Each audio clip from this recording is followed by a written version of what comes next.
Well, hello everybody, it's Marcus and welcome to more Zooming in my gorgeous green jungle room. Today I'm going all the way over to Manchester where it's freaking freezing apparently, where I'm speaking to the gorgeous Sarah-Louise Young. Sarah-Louise, how are you? I am so good. I am cold, but I'm feeling warm just by knowing I'm in contact with Adelaide. I can feel the heat luring me over. It's like one big giant hot flush. I remember the days where Adelaide just was not humid. Adelaide has become very humid. I mean, come on, look at my hair. Come on. It's beautiful. It's beautiful. Now you are very rugged up there, aren't you? Look at you. You've I practically know. got a quilt around you. I know. I can't wait to get to Adelaide. It's going to be the best. In fact, the first time I came to Adelaide was for the Adelaide Cabaret Festival in June. So it's Yep. only last year that was the first time I'd even been to Australia when it was warm. So I love it. It's great. My husband is staying back here very grumpy. He's not coming. You should have brought him over. You should have brought him over. I'm doing my best. Now, Sarah-Louise Young, of course, you were coming back to Adelaide this time round for the Adelaide Fringe. But before you get to Adelaide Fringe, I believe you're doing the Perth Fringe, which is going to be great for you. Yeah. But Adelaide Fringe, with your incredible show, An Evening Without Kate Bush. Did Yes. you not have the budget to bring her with you? Do you know what? I'll be really honest with you. I would love her to turn up, but I think the audiences would just lose their minds. Can you imagine? She'd have to come in a big fright wig. I mean, in fairness, she's got a great costume selection, but I would adore her to turn up. But I think, I don't know, she's kind of busy now. She's still recording music. I mean, she's just, there's so many rumors like she's going to do a rap album or she's going to suddenly appear in the middle of a holographic boat in the middle of the ocean. I mean, I don't know what she's going to do, but I would be delighted to see her. But she is not there. But the spirit of Kate, the essence of Kate. And that's what in our show, I don't impersonate her. I'm not trying to be Kate. There's only one Kate. We don't need another Kate. But we take the stories of the fans and the love that we have with her. And it's essence of Kate, like little just like, oh, well, that reminds me of Kate. But there's only one Kate. Let's be honest. And there's only one Tina, there's only one Kylie, Yes. Yes. and there's And yet only they, one Sarah Louise. well, no, you say that, but there's another one. Oh, tell me I about the other one. I share my name with a highly prolific adult entertainer. She was the first British woman to earn £1 million from a single porn film. She retired at the age of 27 to become a lawyer in Germany. And she is amazing. And she also gets a lot of people wanting to be her friend. And those people come to me to be my friend. So the only difference in our name is I have a hyphen. My hyphen is intact. Hers was broken years ago. Sorry, that's a terrible joke, but it is 8:35 in the morning here. Darling, you need to put that in the show. That was comedy gold. Hey, so An Evening Without Kate Bush. I mean, obviously, it goes without saying we're going to hear some absolute banger numbers, and we'll talk about those in a minute. But what can people expect from An Evening Without Kate Bush with you? It's so hard to describe it without giving things away. And when people have seen the show, they'll often come out and go, "Oh my God, that was not what I was expecting, but I loved it." I think of it, it's partly a gig, it's partly a party, it's a clown show. It makes people laugh, it makes people cry, and every show is different depending on the audience. So at the very beginning of the show, I'll ask people what their favorite songs are, and I love collecting people's stories and weaving those through the show. So it is interactive, but I would say it's as interactive as you want it to be. So don't think you're going to come to a show and you're going to suddenly get dragged on stage. But some people make it very clear. I did the show in London last week, and my whole front row were dressed up as Kathy from the Wuthering Heights videos. I was like, okay, these people have come here to be seen. So they did end up doing a bit of backing vocals, which was lovely. So it's very interactive. I have loads of costume changes, loads of wigs, and it's kind of, we call it a chaotic cabaret cult, which I think is a really fair assessment. But you will hear Running Up That Hill, The Man with a Child in His Eyes, the songs that you hope to hear, but you might hear them with a little twist. Some of them have a little twist on them. We like a twist. Look, you know what? Let's go back to Running Up That Hill because I was a child of the 80s, and when I first heard Running Up That Hill, it went crazy in Australia. I don't quote me, but I think it might have been a number one at some point. But Running Up the Hill was my introduction to Kate Bush, and it was from there that I obviously was more experienced with, the Wuthering Heights period and all that kind of stuff, Babushka, all of that. But then I think it was in the 90s she came out with Rubber Band Girl, and everything just exploded for me. And then, you know what? We didn't hear a whole lot from Kate Bush after that. But then fast forward a couple of decades, I don't know. How do we stay so young, Sarah-Louise? I'm not even with a hyphen. But Stranger Things brought her back into the forefront. Now all the young kids know who Kate Bush is all over again. So her career has taken on a whole nother platform again. So I guess my point to that is that your demographic, your ticket buyers, this time round is going to be totally different again, because the younger demographic know who we're talking about. How cool Yeah, is that for you? it's so exciting to me to see multi-generational people in the audience. We actually started making this show in 2013, and then she suddenly announced her comeback gigs. And for those of you who don't know, she was like 35 years she hadn't performed live on stage. So we stopped the show. We thought, we can't present this show in the same year that she's doing her comeback. People will think we're just jumping on the bandwagon. So we were kind of heartbroken that we couldn't do the show, but obviously thrilled that she was coming back. So that put her back in the spotlight. But then, as you say, yes, Stranger Things, Running Up That Hill, not just being a song in that show, but being an integral plot point. And so suddenly I'm seeing 12, 13, 14-year-old people in the audience. Now, we did get younger people, because obviously her music is legacy music. It's the kind of stuff you pass on to your kids. But it is really thrilling now to see. I mean, we've had someone on the stage in their 90s. I've had 6-year-olds come up and have a bit of a boogie. And what excites me is, can you imagine listening to that song and then realizing how many albums you have to explore? Imagine listening to Wuthering Heights for the first time. I wish I could jump in a time machine and go back.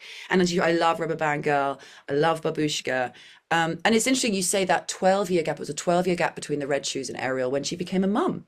And she was still making music, but she wasn't like pushing stuff out publicly. So we have had to wait a long time. So I think it's thrilling that Running Up That Hill became #1 around the world, like decades after it was first produced. How amazing is that? Just incredible. And you know what? That's the power of these TV shows that we've now become privy to, whether it be Netflix or whatever streaming platform they all run on. But TV shows or TV producers have now realized the power and the impact of like putting certain things in front of people these days. It's become a whole nother industry again, and it's really brought back a lot of these older artists that have had hits years ago.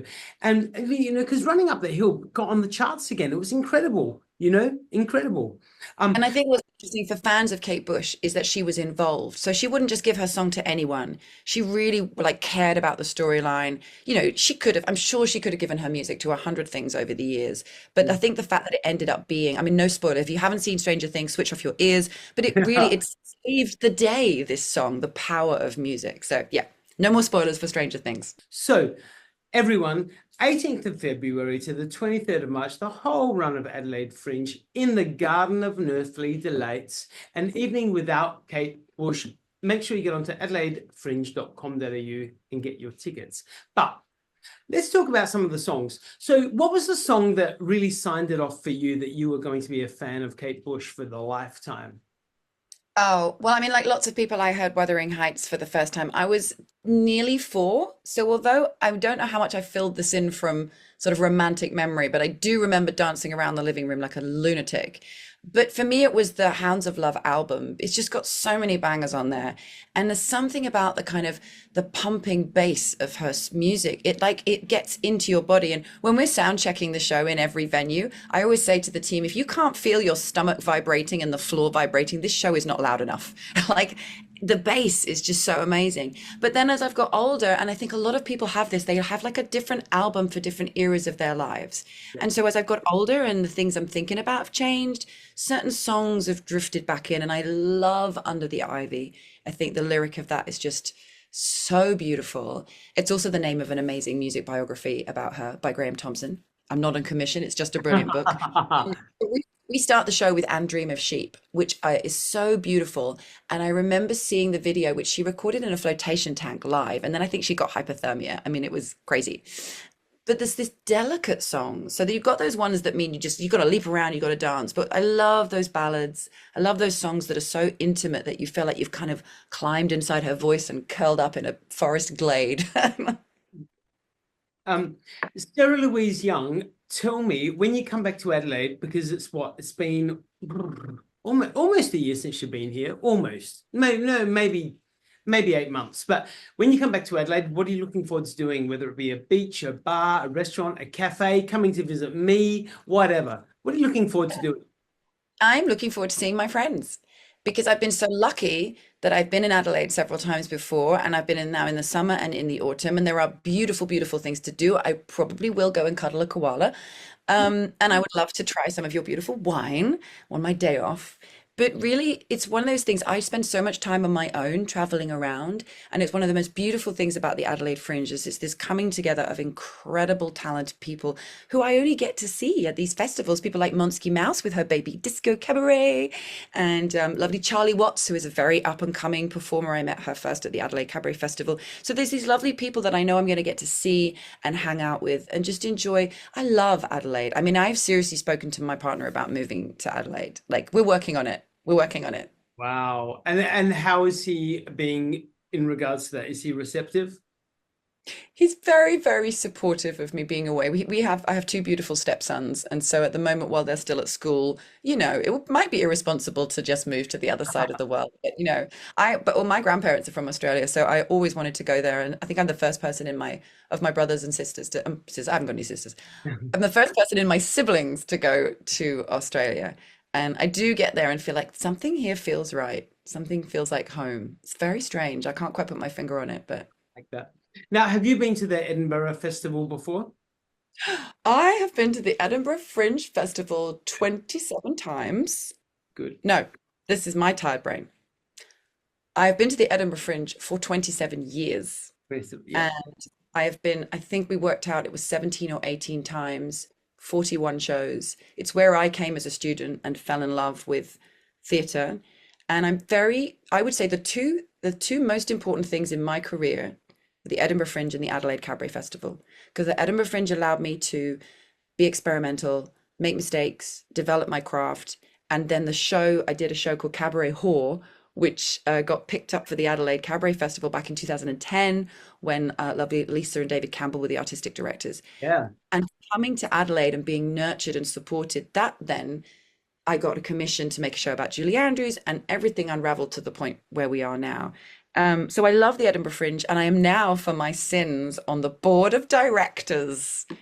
I'm doing a little bit of give back. I'm trying to help out, especially solo performers and international performers. And so last year I organized some drop-ins for people who are there on their own, because it can be a little bit lonely if you come from the other side of the world and you're there on your own with your show going, what? There's 3,000 shows? How does this work? Oh, So I do love Edinburgh. Have you been to Edinburgh?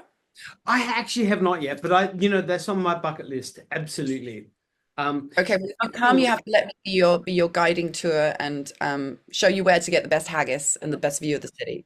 So in regards to the Adelaide Fringe and the Edinburgh Fringe, because we all know that the Adelaide Fringe is second behind the Edinburgh Fringe in the world, how do you think it differs? Like, what's the difference between the Adelaide Fringe and the Edinburgh Fringe, apart from the size and the number of shows? Yeah, to be honest, like one of the biggest things is that in Edinburgh, you have shows that start at like 10 o'clock in the morning. You could see 6, 7 shows back to back. And in Adelaide, obviously, because of the heat, there's the occasional matinee, but on the whole, it's a much more relaxed daytime. And then the shows kick off in the evening. And so for me as a performer, if I'm in Edinburgh, I'm often doing 2 or 3 and on one time 4 different shows a day as a performer. And if I'm not doing those, then I'm running around and seeing as many shows. So I think that a lot of performers are drawn to Adelaide because it's a more relaxed festival, but also because you have more circus, you have more outside stuff, obviously because of the temperature. And so, yeah, it's a very, very different vibe. But I love both of them. And I kind of arrived in Adelaide Fringe going, what do I need to do? Where do I need to be? And going, oh, no, I'm allowed to just be here and enjoy this beautiful place. So yeah, I wouldn't say it's relaxed because everybody's on the hustle, but it's got a much more kind of vibrant nightlife out and about. In Edinburgh, there's a lot of rain, so you can still be up till 3 o'clock in the morning, but you're going to be damp. You know, that's a whole nother story. That's a whole nother website. That's the other Sarah-Louise Young. That is the other Sarah-Louise Young. She's moist, darling. Moist in the city.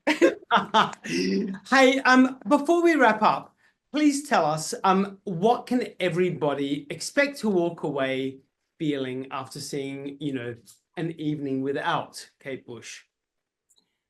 People have told me that they come away feeling full of love and connection. And the thing that's been one of the most joyful discoveries of this show is that you don't have to be a Kate Bush fan to enjoy it. If you are a super fan, you will get loads of cheeky little Easter egg references and you'll hear the songs. But it's been so nice. And we acknowledge those people who might have just been dragged along by a friend against their will. People come out saying, I feel like I've had a big warm hug. And people say they laugh and they cry. And I'm so thrilled that that's the experience because I basically get to spend my evening hanging out with super fans, paying homage to an artist I absolutely love, and just feeling like part of one big great family. So it's a warm musical hug performed by an idiot in leotard. Yeah. And that's enough about me. What about you? Ah! Holy moly. Um, Sarah-Louise Young, you were an absolute delight. Like, seriously, I cannot even wait to catch up with you when you get to Adelaide. How we've never met is unbeknownst to me. I've got no idea. But everyone, an evening without Kate Bush, 18th of February to the 23rd of March at the Garden of Unearthly Delights. Please get along, get your tickets, adelaidefringe.com.au. Sarah-Louise Young, I look forward to catching up with you when you You. get to Adelaide. All right? Thank you. Thank you.